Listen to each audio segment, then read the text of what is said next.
Hoje pela manhã nós estivemos falando sobre esta mesma passagem de Apocalipse 20, dos versículos 1 até o 6. E eu disse pela manhã que eu ia dividir a mensagem em duas partes por causa da complexidade e do volume de informações que são necessários ao considerar esse texto. Portanto, se você não esteve aqui hoje pela manhã, você terá a oportunidade de, durante a semana, acessar aí o nosso site, né? E assistir lá. Certamente o Felipe vai colocar essa pregação aí até terça, quarta-feira no máximo, está no site. E é importante mesmo assistir a primeira parte, porque eu não poderei agora retomar muitos dos conceitos que foram tratados de manhã e que são importantes para entender completamente, de uma forma global, né, esse texto que nós estamos considerando. Leamos outra vez, então, queridos, Apocalipse 20, versículos 1 a 6. A palavra de Deus diz: Então vi descer do céu um anjo, tinha na mão a chave do abismo e uma grande corrente. Ele segurou o dragão, a antiga serpente, que é o diabo, Satanás, e o prendeu por 1000 anos. Lançou-o no abismo, fechou-o e pôs selo sobre ele, para que não mais enganasse as nações, até se completarem os 1000 anos. Depois disto, é necessário que ele seja solto pouco tempo.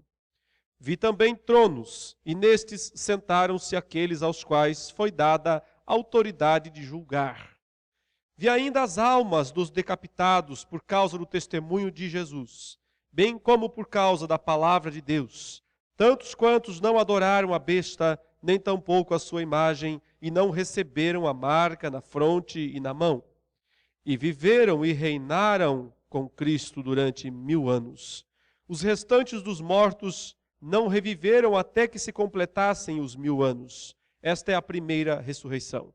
Bem-aventurado e santo é aquele que tem parte na primeira ressurreição. Sobre estes, a segunda morte não tem autoridade.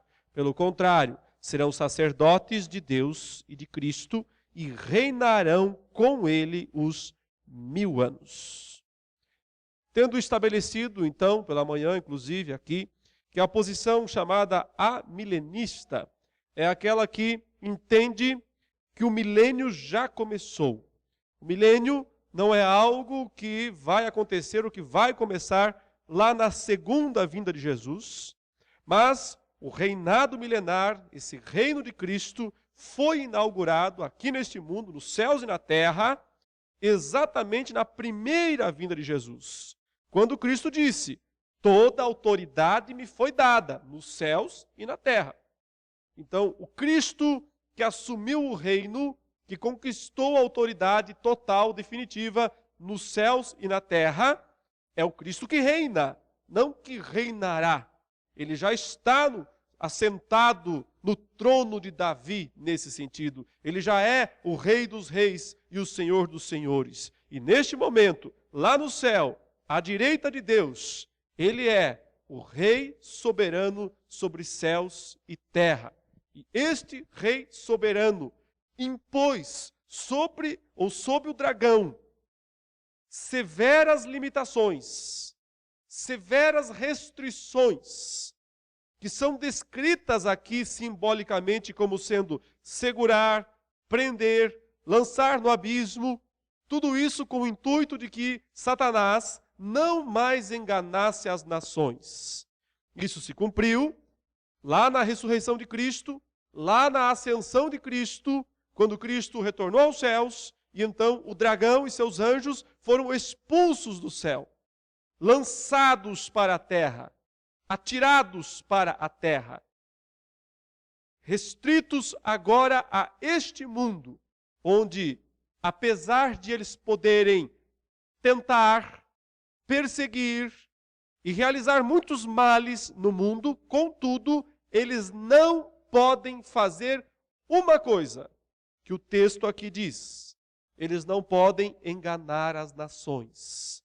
Qual é o sentido de dizer que Satanás não pode enganar as nações? É justamente aquele sentido do Cristo que disse: toda a autoridade me foi dada nos céus e na terra, portanto preguem o evangelho, preguem a palavra, anunciem a salvação a todas as nações.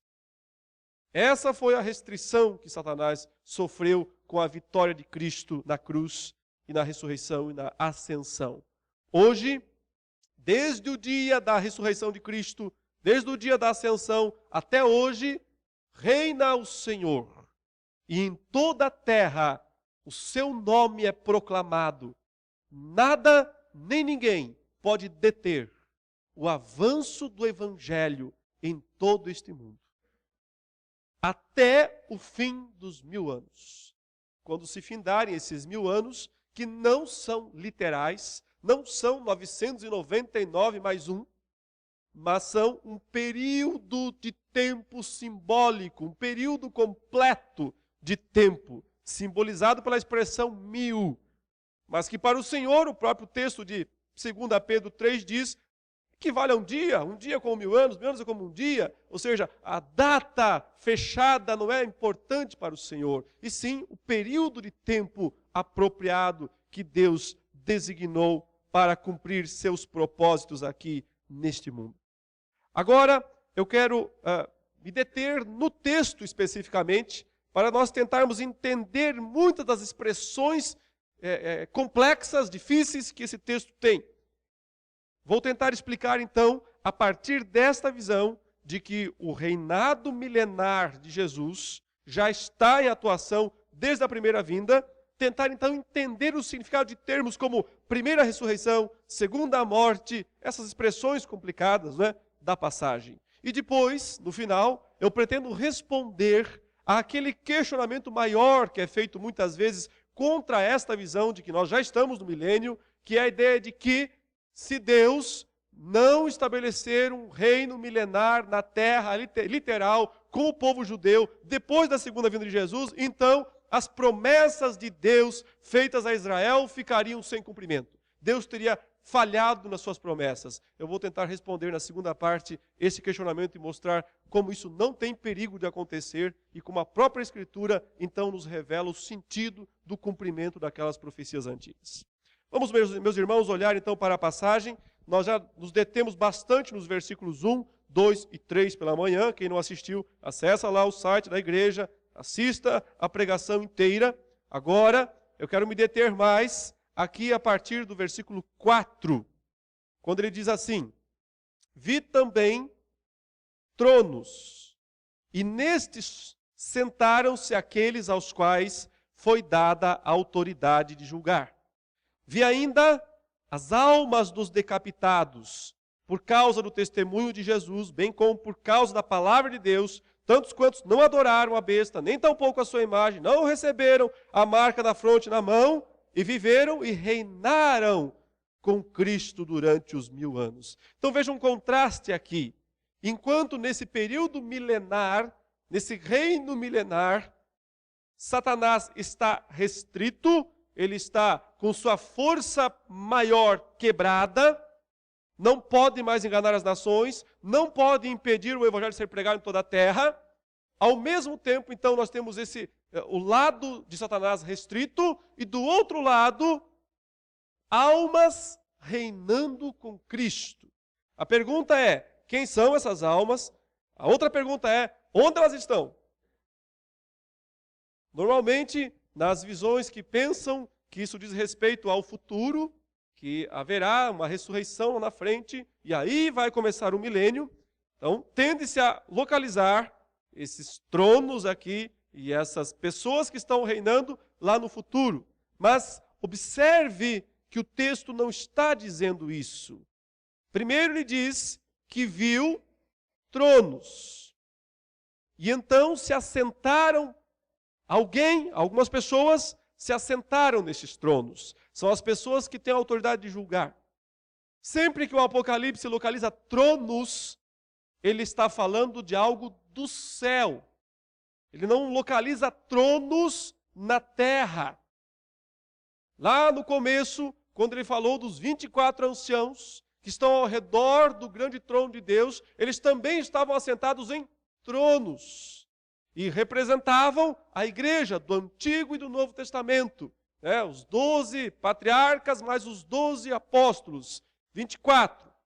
A reunião simbólica de todos os crentes no céu. Esses tronos não devem ser vistos como tronos na terra. É uma visão do céu. Ele está vendo tronos lá no céu. E assentados sobre esses, pessoas que têm autoridade de julgar. Ele diz que foi designado para essas pessoas a função de julgar o mundo. Na verdade, a Bíblia diz que aos crentes pertencerá o direito de julgar o mundo e de julgar até os anjos. Paulo, inclusive, fala sobre aqueles cristãos que estão levando uns aos outros à justiça comum por motivos, querelas, coisas às vezes insignificantes, e os crentes vão e processam uns aos outros na justiça comum. Então Paulo diz que absurdo é esse? Vocês não podem resolver os problemas entre vocês? Vocês não sabem que vocês vão julgar os próprios anjos? Por que não podem julgar assuntos menores? Ao falar sobre isso, ele então revela que a igreja vai julgar até mesmo os anjos. Que anjos? Os anjos caídos, obviamente. Os anjos eleitos não necessitam de julgamento, nunca pecaram. Sim, os principados, as potestades, os demônios. A igreja, o povo de Deus, vai julgar os demônios, vai julgar este mundo lá no futuro. E por isso, a visão desses tronos no céu é, na verdade, uma descrição do estado das almas, das pessoas que morreram por Cristo e com Cristo, e agora, nesse exato instante, estão reinando como o Senhor lá nos altos céus. Observe que ele diz: vi as almas dos decapitados por causa do testemunho de Jesus, bem como por causa da palavra de Deus. Tantos quantos não adoraram a besta, nem tampouco a sua imagem, não receberam a marca na fronte e na mão, e viveram e reinaram com Cristo durante os 1000 anos. Veja que o texto não está dizendo assim, e eles ressuscitaram fisicamente, para então reinar com Cristo durante os 1000 anos. Diz, não, vi as almas, estou vendo almas, e essas almas estão em tronos, lá no céu, vivem e reinam com Cristo durante os 1000 anos. Portanto, o texto no fundo é simples, ele está apenas descrevendo a visão celeste dos salvos no céu, e respondendo a uma importante pergunta dos cristãos do primeiro século, que era justamente o que aconteceu com os mortos. E os nossos irmãos, nossos parentes, nossos amigos que foram mortos por causa do Evangelho, lá no primeiro século, pelos imperadores que tanto perseguiram os primeiros cristãos. Onde estão? O que aconteceu? Havia, em alguns círculos teológicos do primeiro século, a ideia de que nem sequer existia alma, de que quando uma pessoa morria, só ia para o pó e ponto final. Outros talvez pensassem algo parecido com o que muitos defendem hoje em dia, que é a ideia do sono da alma, ou seja, que as almas ficariam em algum lugar lá no túmulo, em repouso, em um estado, vamos assim, stand-by, né? Nem acordado, nem uma coisa nem outra, em repouso total, até que um dia ressuscitaria. Apocalipse serve para dizer, as almas estão no céu. As almas dos crentes que morreram estão no céu. Aliás, ele já disse isso com todas as letras, lá no capítulo 6. Veja esse texto outra vez, comigo. Veja como no capítulo 6, versículo 9.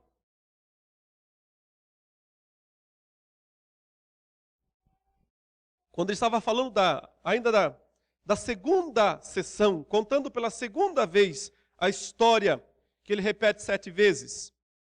Ele disse, quando ele abriu o 5º selo, vi debaixo do altar quem? As almas daqueles que tinham sido mortos, olha a expressão aí, por causa da palavra de Deus e por causa do testemunho que sustentavam. A mesma coisa no capítulo 20. São as mesmas almas. Ele está vendo outra vez essas almas lá no céu. Aqui, no capítulo 6, essas almas estavam fazendo uma reivindicação a Deus.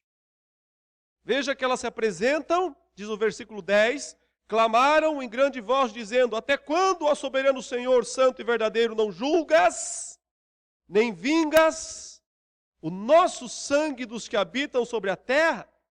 Eles estão fazendo uma reivindicação ao Pai, ao Deus Todo-Poderoso, ao Cristo. Até quando o Senhor vai tolerar o mal do mundo? Até quando o Senhor vai permitir toda maldade e corrupção? Quando é que o Senhor vai julgar e vai punir aqueles que nos mataram? Todos os ímpios. E aí a resposta para eles naquela hora foi: calma, gente. Vocês precisam esperar mais um pouco. Verso 11: então a cada um deles foi dada uma vestidura branca, e lhes disseram que repousassem ainda por pouco tempo, até que também se completasse o número dos seus conservos e seus irmãos que iam ser mortos, como igualmente eles foram. João revela, portanto, onde estão os mortos. As pessoas que morreram com Cristo e por Cristo estão no céu. Aqui, na segunda vez que ele contou a história, ele disse: estão lá repousando, estão lá descansando, ansiando pelo dia do juízo, ansiando uma expectativa enorme pelo dia quando o Senhor vai julgar esse mundo. Ele disse outra vez a respeito das almas ou dos mortos no capítulo 14, observe, capítulo 14, versículo 13. Ele disse: então ouvi uma voz do céu dizendo: escreve, bem-aventurados os mortos, que desde agora morrem no Senhor. Sim, diz o Espírito, para que descansem das suas fadigas, pois as suas obras os acompanham. Veja como João está preocupado aqui durante todo o livro em explicar aos crentes o estado de bem-aventurança dos mortos em Cristo. Estão lá, diante do altar, diante do trono, estão lá, são bem-aventurados. O Senhor não se esquece do que eles fizeram. O Senhor não vai esquecer de dar a recompensa que eles devem receber. Mas na última vez que ele conta a história, aqui, capítulo 20, ele acrescenta um novo detalhe. Ele diz: não só estão no céu, não só estão vestidos de vestiduras brancas, não só estão repousando, não só são bem-aventurados, como reinam com Cristo e julgarão o mundo. Essas almas que ansiavam pelo juízo, agora é dito que elas mesmas serão os juízes ou as juízas deste mundo. Portanto, isso não é uma descrição de alguma ressurreição futura de crentes. É uma descrição do estado atual das almas que estão com Cristo lá no céu, reinando com Ele durante todo esse milênio, durante todo esse período de tempo em que Satanás está aprisionado, no sentido de que seu poder principal foi quebrado, o poder de acusar, o poder de enganar as nações. Essas duas forças de Satanás foram quebradas na cruz do Calvário. Portanto, meu irmão, minha irmã, se você hoje fosse chamado à presença do Senhor, se fosse o dia da sua partida, você entraria nesse milênio celeste, nesse exato momento, como alma, evidentemente. Subiria ao céu e lá iria achar o seu lugarzinho, o seu troninho para se assentar também e para aguardar o dia do grande juízo. É óbvio que isso é uma descrição simbólica. Estamos pensando em tronos literais lá no céu. Estamos pensando apenas no status dessas almas lá no céu. São reis, sacerdotes, profetas. É assim que são descritos os crentes vitoriosos em Cristo Jesus. Veja então que o texto esclarece na sequência: os restantes dos mortos não reviveram até que se completassem os 1000 anos. Esta é, e aí pela primeira vez ele vai usar a palavra ressurreição. Esta é a primeira ressurreição. Um dado importante aqui que tem a ver com tradução, né? E nós precisamos considerar atentamente. O versículo 5, na verdade, não usa a palavra, pelo menos não no texto grego, no texto original.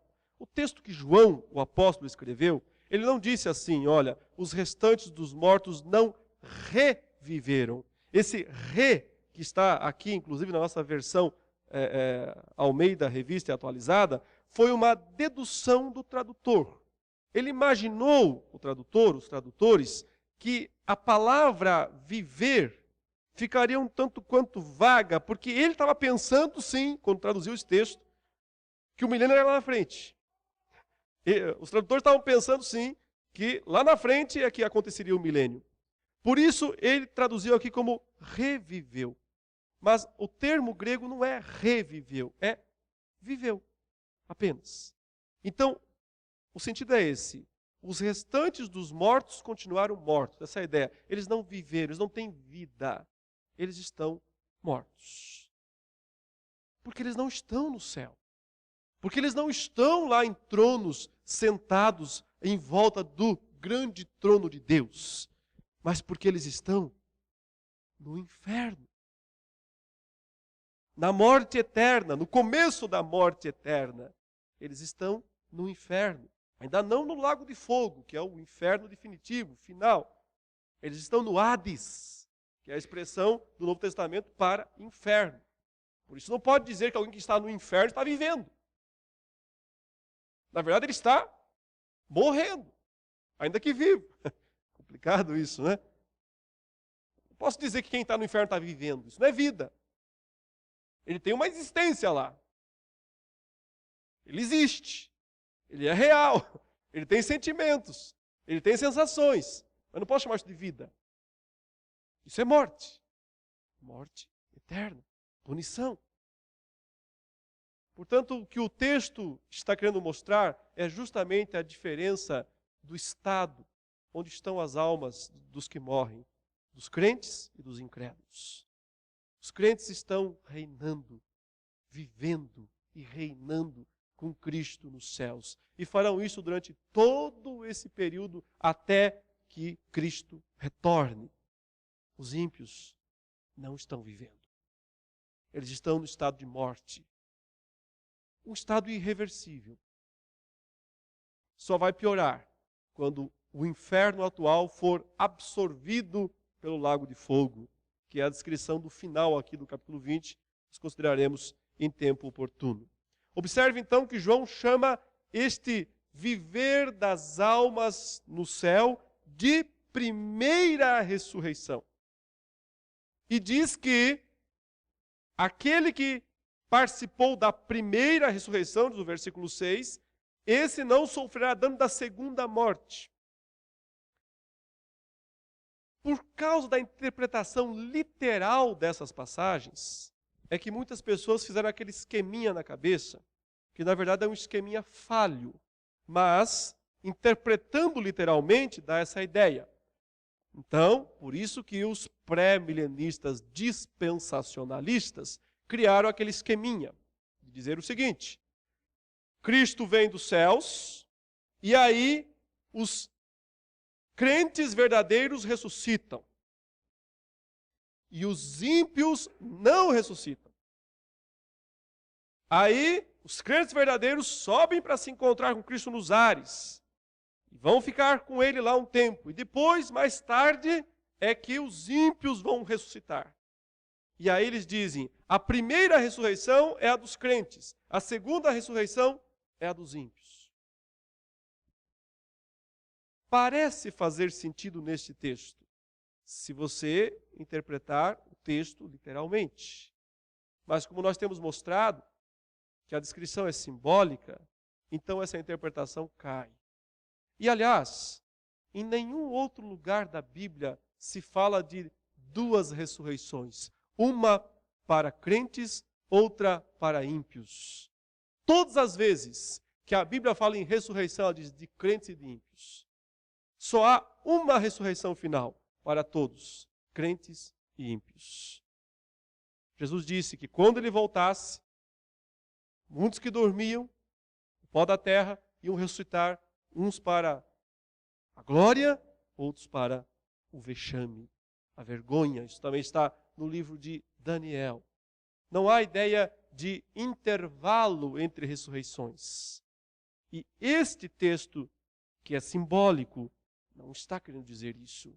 Na verdade, ao falar em primeira ressurreição, e é o único lugar na Bíblia em que usa-se essa palavra, primeira ressurreição, ele quer dizer que aqueles crentes que subiram aos céus, as almas que subiram aos céus e estão lá agora, já desfrutaram de algo semelhante à primeira ressurreição. A palavra ressuscitar no grego significa subir. Subir, se elevar. Por isso a ideia de levantar-se dos mortos. A pessoa está deitada, ela está no túmulo, e então ela levanta-se. Essa é a ideia de ressuscitar. A primeira ressurreição não é uma ressurreição física. É a subida das almas ao céu. Toda vez que um crente morre, ele passa pela primeira ressurreição. Ele sobe aos céus. A sua alma ascende aos céus. E deste modo, entra no reinado celeste, lá nos tronos, onde as almas estão assentadas, para aguardar o juízo final. A segunda ressurreição é a física, a final, aquela que todos participarão, crentes ou ímpios. E o que é o destaque aqui é justamente a noção de que ele diz: quem tem parte na primeira ressurreição, ou seja, aquela alma que agora foi para o céu, de modo nenhum vai para a segunda morte, que é o lago de fogo. Veja, a primeira morte é a morte física. A segunda morte é o lago de fogo, é o inferno definitivo, é o inferno final. A primeira ressurreição é invertido. A primeira ressurreição é o estado das almas lá no céu reinando com Cristo. O oposto da segunda morte. A segunda ressurreição é a ressurreição física. O oposto da primeira morte. Isso é uma maneira do autor, do texto aqui, cruzar primeira morte, primeira ressurreição, segunda ressurreição. Não são duas ressurreições físicas, senão teria que haver duas mortes físicas. Não existe.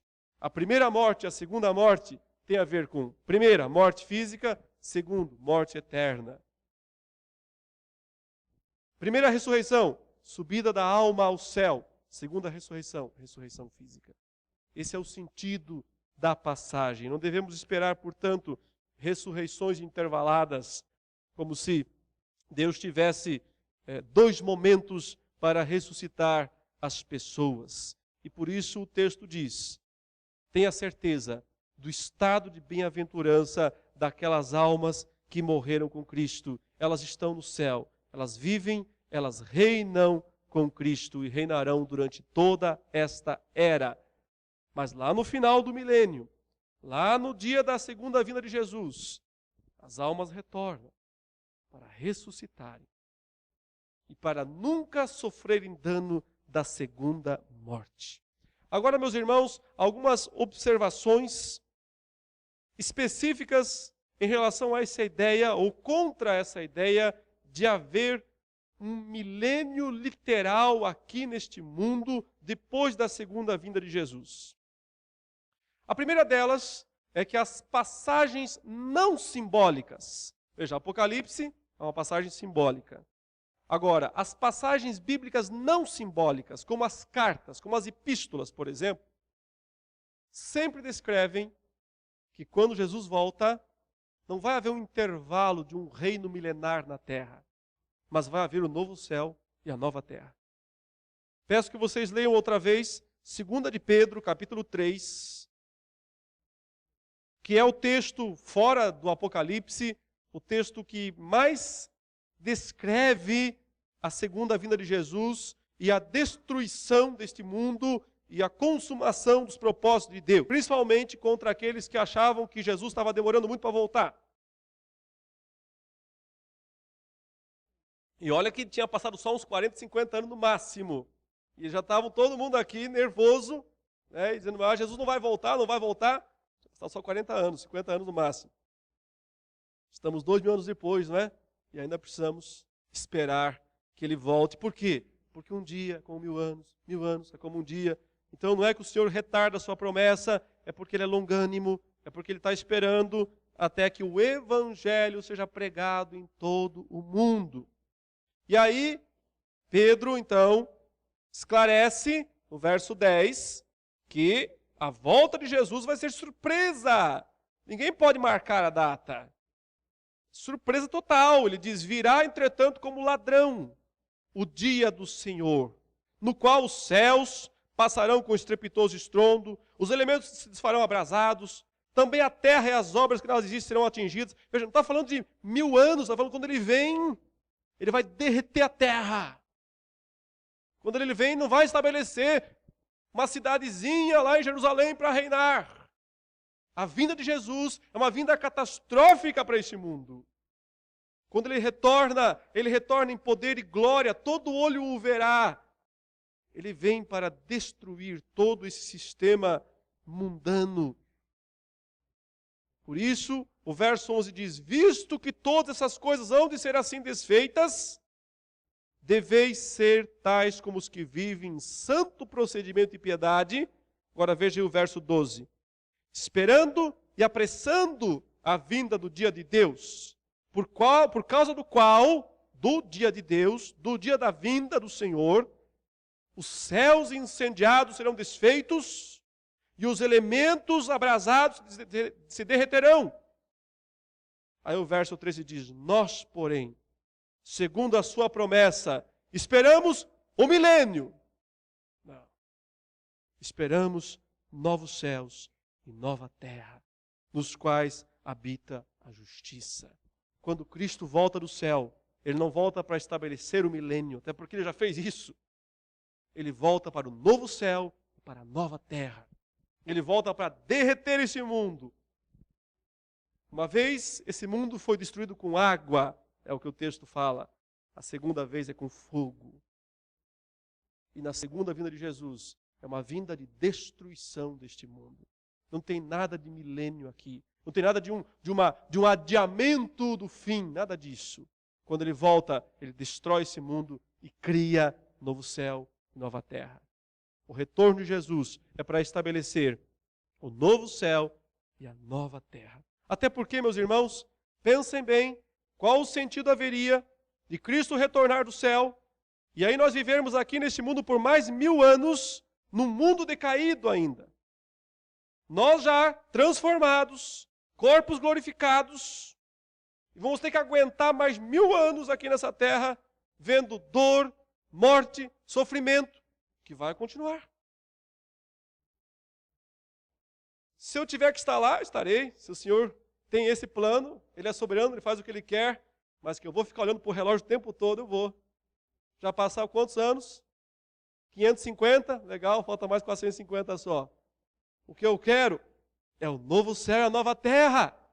Eu não fui feito para um milênio literal aqui nesse mundo, eu fui feito para um novo céu e a nova terra. É o anseio. Uma outra ideia estranha é, veja, um grupo de pessoas vivendo com o corpo glorificado, outras com o corpo decaído. Não parece um pouco brincadeira aí, os mutantes? Não parece os X-Men? Tem um grupo de pessoas que atravessa a parede, um grupo de pessoas que voa, né, sei lá, de um lugar para o outro, e o resto está lá, capengando, tá, né, com todas as dificuldades. Que contraste estranho, esquisito, que coisa sem nexo, sem sentido bíblico, não há base bíblica para isso. Isso é fantasia. São fantasias que se criam, mas que não têm comprovação das Escrituras. E principalmente, é muito estranho pensar que Deus ainda vai estar salvando pessoas depois da segunda vinda de Jesus. Que tipo de salvação é essa? Nós somos salvos pela fé. Nós não vemos Cristo e temos que crer nele. Agora, esse pessoal do milênio, se é que vai ter um milênio na frente, vai estar todo mundo lá em Jerusalém vendo Jesus, ele está lá. Salvo pelo quê? Pela fé. Está vendo? Tem todas as provas, todas as evidências. É até injusto em relação a todo mundo que viveu fora do milênio e que teve que crer sem ver, sem ter todas as provas, sem ter todas as evidências. Não será uma fé que crê no que não pode ser visto. Eles verão o trono de Deus. Mas a questão é, e esse é o principal questionamento, eu diria o seguinte: se ele for respondido, então toda a ideia de um milênio futuro cai. Porque o grande questionamento é o seguinte, é dito assim: se Deus não estabelecer um reino de 1000 anos aqui na terra, de Israel, de Jerusalém, sobre todas as nações, as promessas de Deus do Antigo Testamento ficam sem cumprimento e, portanto, Deus mentiu. Chegou a dizer isso. Para defender a ideia de um milênio terreno e literal. Várias coisas têm que ser consideradas. A primeira delas é, muitas das promessas de Deus para Israel eram condicionais. Ou seja, se vocês fizerem isso, isso, isso, eu farei isso, isso, isso. Se vocês não fizerem isso, isso, isso, eu não farei. Principalmente em relação à chamada descendência davídica, que é um dos grandes argumentos. Deus vai fazer Cristo sentar no trono de Davi, porque ele tem que cumprir a promessa feita a Davi, de que Davi ia ter um descendente para o seu trono. Mas o próprio Davi fala com seu filho, lá no primeiro livro dos Reis. Veja essa passagem. Primeiro livro dos Reis, capítulo 2.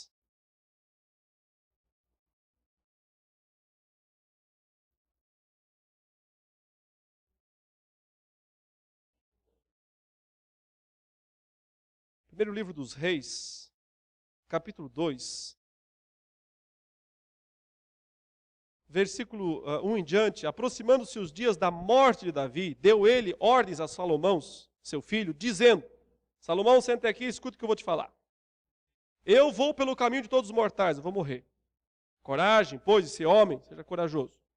Guarda os preceitos do Senhor teu Deus, para andares nos seus caminhos, para guardares os seus estatutos, os seus mandamentos, os seus juízos, os seus testemunhos, como está escrito na lei de Moisés, para que prosperes em tudo quanto fizeres e por onde quer que fores, para que o Senhor confirme a palavra que falou de mim, dizendo: se teus filhos guardarem o seu caminho, para andarem perante a minha face fielmente, de todo o seu coração, de toda a sua alma, nunca te faltará sucessor ao trono de Israel.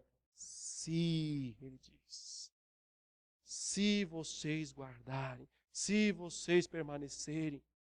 Uma promessa condicional.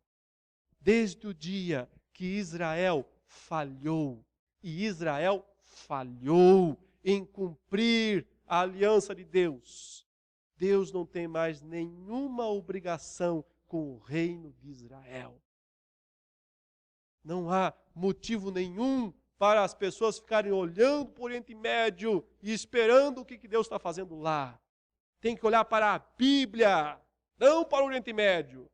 Olhar para a Bíblia e ver o que foi que Deus revelou aqui, na palavra de Deus, na Escritura. Israel falhou, não cumpriu as promessas de Deus, ou as ordens de Deus. No entanto, Deus, em sua misericórdia, cumpriu as suas promessas para com Israel. Não da forma que Israel esperava, mas da forma que Deus quis. Deus não é obrigado a cumprir da forma que os homens esperam. Ele cumpre do modo como Ele quer. E o grande cumprimento das promessas de Deus feitas a Israel se cumpriu mesmo com a vinda de Cristo. Ele é o filho de Davi, ele é o rei de Israel, ele veio, ele nasceu, ele viveu, ele morreu, ele ressuscitou, ele subiu aos céus, ele reina.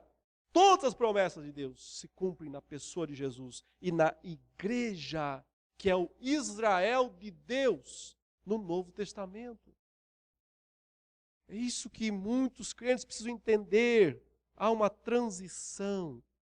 As promessas de Deus feitas para Israel foram repassadas de de uma nova forma para a igreja.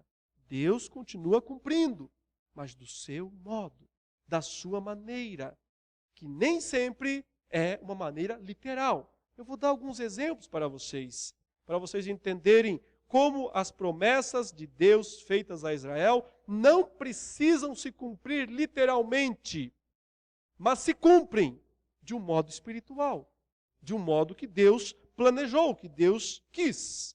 Veja, quero que você leia um texto que está lá em Amós, capítulo 9. Amós, capítulo 9, versículos 11 e 12.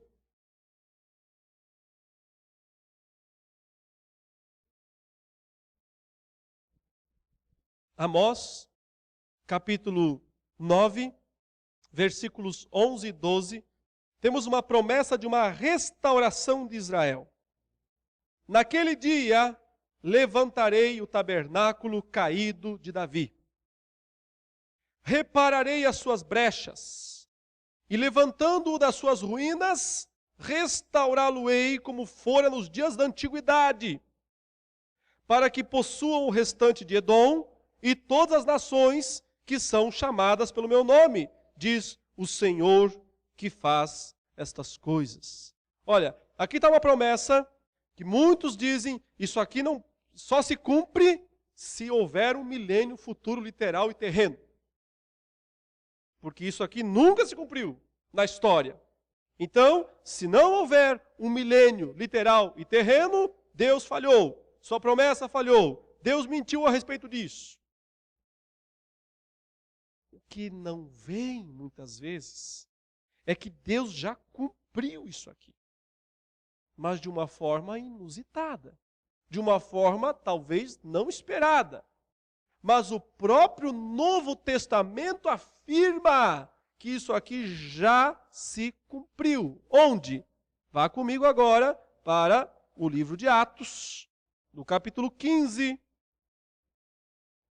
Atos, capítulo 15, é a descrição do Concílio de Jerusalém. Aquela primeira reunião da igreja, os presbíteros, os apóstolos se reuniram para discutir o assunto da circuncisão e o assunto de alguns costumes judaicos que Paulo entendia que não deviam ser praticados pelos cristãos gentios, mas que alguns cristãos judaizantes pensavam que tinham que praticar.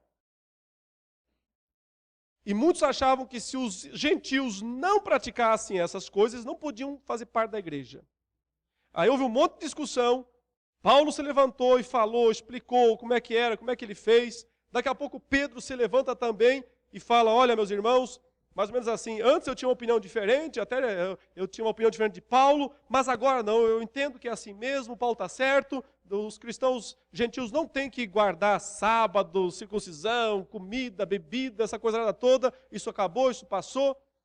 Pedro foi bem contundente no seu discurso. Aí levanta o Tiago, esse Tiago é o meio-irmão de Jesus. Jesus tinha vários irmãos, filhos de José e Maria, e um deles era Tiago, esse aqui, que se tornou o principal presbítero de Jerusalém. E ele vai dar a palavra final nesse primeiro concílio. Mas é interessante ver a interpretação que ele, inspirado pelo Espírito Santo, faz do texto que nós acabamos de ler. De levantar o tabernáculo caído de Davi. Veja, ele diz aí, a partir do versículo 13, depois que eles terminaram, falou Tiago, dizendo, irmãos, atentai nas minhas palavras. Expôs Simão como Deus primeiramente visitou os gentios, a fim de constituir dentre eles um povo para o seu nome. Agora veja aí. Conferem com isto as palavras dos profetas. Como está escrito, cumpridas estas coisas, voltarei e reedificarei o tabernáculo caído de Davi, e levantando-o de suas ruínas, restaurá-lo-ei. Olha, ele cita literalmente o texto de Amós, capítulo 9, versículos 11 e 12. E como é que isso se cumpre? Ele diz, para que os demais homens busquem o Senhor, e também todos os gentios, sobre os quais tem sido invocado o meu nome, diz o Senhor que faz essas coisas, conhecidas desde os séculos. Ou seja, ele está dizendo, meus irmãos, o fato agora de Deus incluir os gentios, os estrangeiros, na aliança junto com os judeus, é o cumprimento da profecia de Amós, que dizia, virei e levantarei o tabernáculo caído de Davi. É a própria Bíblia interpretando a si mesma. É um autor inspirado pelo Espírito Santo interpretando outro autor inspirado pelo Espírito Santo. Nós temos que aceitar isso. Não há nada de milênio aqui. Não há nada de jogar isso para um reino futuro milenar. Ele está dizendo, aquela profecia se cumpre de forma espiritual. Portanto, se o próprio Novo Testamento mostra que as profecias do Antigo Testamento, que pareciam ser literais, se cumprem espiritualmente na pessoa de Cristo e na igreja dos gentios, por que é que eu vou ficar insistindo com outra coisa? A não ser por fanatismo. A não ser por teimosia. Mais uma passagem que eu queria que vocês vissem, para nós encerrarmos essa parte, está lá em Atos, capítulo 2, versículo 29.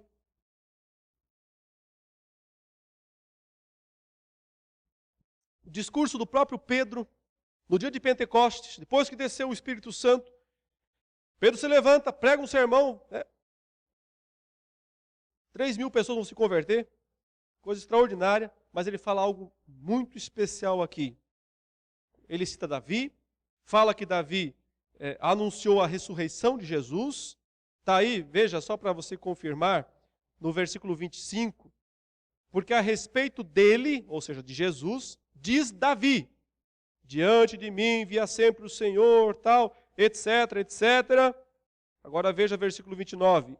Irmãos, seja-me permitido dizer-vos claramente a respeito do patriarca Davi, que ele morreu e foi sepultado, e o seu túmulo permanece entre nós até hoje. Sendo, pois, profeta, e sabendo que Deus lhe havia jurado que um de seus descendentes se assentaria no seu trono, prevendo isto, referiu-se o milênio, a ressurreição de Cristo. Veja, o Novo Testamento está dizendo que aquelas promessas gloriosas feitas a Davi, de um descendente para sempre no trono, não vão se cumprir lá no milênio futuro literal. Já se cumpriram quando Cristo ressuscitou dos mortos. A ressurreição de Jesus é o cumprimento das grandes profecias divinas feitas a Davi. A inclusão dos gentios no povo da aliança é o cumprimento das profecias do Antigo Testamento. É uma ousadia dizer, se Deus não cumprir literalmente lá na frente por 1000 anos, Deus mentiu, Deus falhou. Isso é uma ousadia, é uma petulância, é um desconhecimento do que o próprio Novo Testamento deixa claro. O Senhor já cumpriu. O Senhor não vai reinar, Ele já está reinando. Ele é o Rei dos Reis, o Senhor dos Senhores. Para finalizar, meus irmãos, uma passagem sempre muito usada, que nós lemos inclusive na liturgia, para tentar descrever o milênio, é Isaías 65. Vá lá outra vez, Isaías capítulo 65. Observe que o texto fala, a partir do versículo 20, sobre um tempo, sobre um período, quando, ele diz, não haverá mais nela criança para viver poucos dias, nem velho que não cumpra os seus, porque morrer aos 100 anos é morrer ainda jovem, quem pecar só aos 100 anos será amaldiçoado, edificarão casas, nelas habitarão, plantarão vinhas, comerão o seu fruto, não edificarão para que outros habitem, não plantarão para que outros comam, porque a longevidade do meu povo será como a da árvore, e os meus eleitos desfrutarão de todas as obras de suas próprias mãos, não vão trabalhar de balde, etc, etc. E aí o famoso versículo 25, o lobo e o cordeiro pastarão juntos. O leão comerá palha como o boi, pó será a comida da serpente, não se fará mal nem dano algum em todo o meu santo monte, diz o Senhor. Então, eu já vi um monte de livro descrevendo o milênio, que vai haver uma espécie de pacificação dos animais, que os animais venenosos vão perder o veneno, que vai ser tudo assim, bonitinho, agradável, os bichinhos tudo, né, em perfeita harmonia. Mas esse texto não está falando de milênio. E esse texto diz claramente do que é que ele está falando no começo do texto, versículo 17. Eis que eu crio novos céus e nova terra. Não é milênio, é novo céu e nova terra. É uma descrição veterotestamentária, é uma descrição simbólica, usando a literatura do mundo antigo para descrever o novo céu e a nova terra. Não está falando de milênio. Não se aplica a milênio. Se aplica ao novo céu e à nova terra. Mas como assim, pastor? Então vai ter pecado no céu? Então vai ter morte? Então, o texto fala, morrer aos 100 anos é morrer jovem. Fala que se pecar aos 100 anos, só aos 100 anos será amaldiçoado. Então vai ter pecado, então vai ter morte. Esquece o literalismo. Veja o sentido simbólico do texto, espiritual da passagem. Quer descrever com linguagem deste mundo, desta era, algo que nós nem temos linguagem para descrever. De que maneira é descrever o novo céu e a nova terra, se nós não temos palavras para isso? Isaías lá, no 7º século antes de Cristo, como é que ele ia descrever? Ele usou linguagem da época. Entenda o papel da linguagem como simbólica. Aliás, o próprio João, quando vai descrever o novo céu e a nova terra, ainda usa a linguagem da época dele, do 1º século. Diz que ele fala de rua de ouro, porta de pérolas. Para que serve rua de ouro? No novo céu e na nova terra. Ouro tem valor aqui, nesse mundo, por causa do pecado, por causa da ganância. Mas comunica para nós uma sensação de grandiosidade. E é só isso que importa. Não imagine um lugar com rua de ouro, literal. Imagine um lugar glorioso. Essa é a função da linguagem. Nós não temos como descrever o novo céu e a nova terra com linguagem apropriada. Só temos a nossa própria língua. Só temos nossas próprias descrições. Elas são limitadas. Por isso não são literais. Mas são úteis. Porque se bem interpretadas, elas dão uma ideia. Transmite uma noção da grandiosidade, da suntuosidade, das maravilhas que estão lá no novo céu e na nova terra. 7 razões, meus irmãos, para finalizar. 7 razões pelas quais, já que o número 7 é tão presente em Apocalipse, finalizo dando 7 razões pelas quais estamos hoje no milênio. E ele não vai começar lá na frente. Primeira razão, porque essa é a visão mais aceita pela igreja ao longo dos séculos. Desde o século III, dos séculos IV, muitos cristãos sustentaram essa visão de forma ininterrupta por todas as gerações. Segunda razão, segundo motivo, ela faz mais justiça ao gênero literário apocalíptico, que é o deste livro, que não deve ser interpretado literalmente. Terceira razão, ela faz mais justiça à soberania de Deus, revelada na Bíblia, mostrando que Deus não muda, que Ele tem o mesmo propósito, unificado de salvação, do início ao fim. Quarta razão, ela evidencia a grandeza e a suficiência da obra de Cristo, mostrando que Ele já está reinando e que sua vitória é definitiva, é total. Quinta razão, ela é mais lógica, da perspectiva teológica. Não fala de crentes glorificados vivendo ao lado de uma geração decaída, em algum lugar estranho, intermediário, que não é nem lá nem aqui. Sexta razão, ela é mais coerente com o padrão da salvação pela graça. Não fala de um grupo que é salvo de um jeito, outro grupo que é salvo do outro do outro, mas mostra que a salvação é pela graça do início ao fim dos tempos, porque Deus é o mesmo, justo sempre. E finalmente, a sétima razão, e isso prepara para o próximo estudo, em algum momento, ela descreve de forma melhor a época atual. O fim do milênio, o crescimento do mal e tudo aquilo que está por vir, para o que os crentes devem se preparar. Oremos ao Senhor. Santo Deus, eterno Deus de graça e de misericórdia, te louvamos pela tua palavra santa, justa, verdadeira. Reconhecemos, Senhor Deus, nossas deficiências em compreendê-la, porque mesmo estudando-a profundamente, nunca entenderemos todos os teus mistérios. Até porque tu és grande demais para que nós pudéssemos compreender. Mas obrigado, porque podemos compreender muitas coisas do Senhor que nos foram reveladas em tua palavra. Concede, ó Deus, que nós não estejamos buscando apenas conhecimento por conhecimento, mas acima de tudo, para uma prática consistente de vida, de santidade, de testemunho. Nós oramos em nome de Jesus. Amém, Senhor Deus.